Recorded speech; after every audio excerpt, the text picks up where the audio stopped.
VRigade was made in 2018 by Sumalab.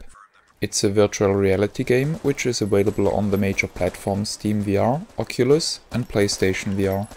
VRigade's style and setting remind a lot of classic light gun game series such as Virtua, Police 911 and Time Crisis. The resemblance to the latter two is due to the heavy focus on cover-based shooting. Reminiscent of Police 911, the player has to physically move in order to go behind cover in the game, but with a much higher tracking precision. The player can go out guns blazing, and there is even an akimbo mode, but this way the initial 3 lives won't last long. The player assumes the role of a police SWAT team member and fights against terrorists in one of 3 stages: a bank heist, a cargo dock, and a skyscraper. Usually the player is placed stationarily into an area, where then all enemies are shot in order to progress to the next location. The game offers branching paths which can be selected by the player after clearing an area.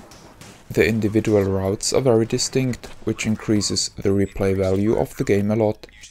Recreational shooting and general training can be had at a shooting range in the police headquarters. Enemies in wooden boxes sometimes drop weapons or temporary power-ups upon being shot. Besides extra lives and bullet time, there's an akimbo pickup that allows to dual-wield pistols with a shared magazine. The game has an undocumented akimbo mode that functions independently from the pickup.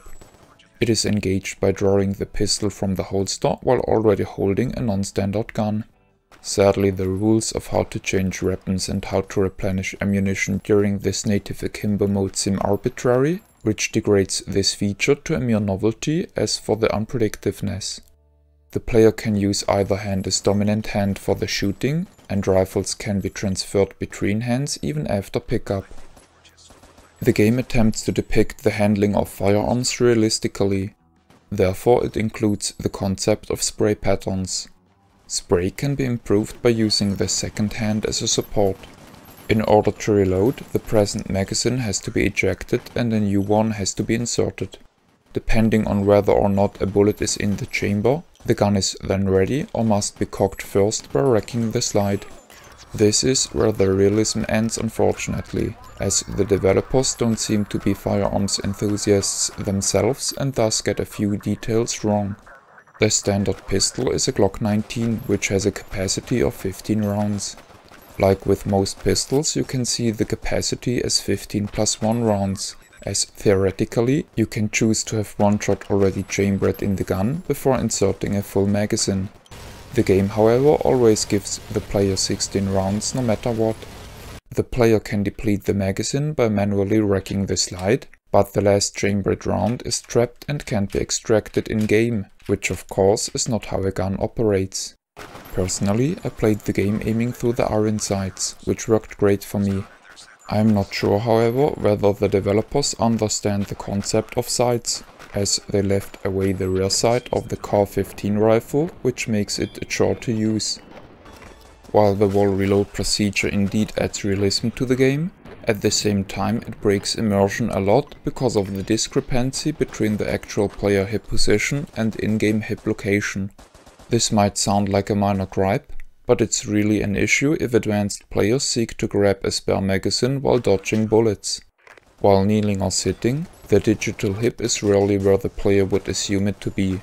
Sadly, the game doesn't support Vive trackers, which would eliminate this problem completely. The perceived height of the player can be changed in the options. This, however, interferes with the ability to hide behind cover when being too tall, and with the ability to shoot above obstacles when being too short. Furthermore, it moves the hip position. Sitting down as a digitally made short person may push the magazine belt beyond the real floor, which makes reloading cumbersome. After a while of tinkering, personally I stuck to the default player height. The difficulty of the game is pretty high, even if it is set to rookie. Luckily, the game offers a cooperative multiplayer mode, which is a blessing for novice players.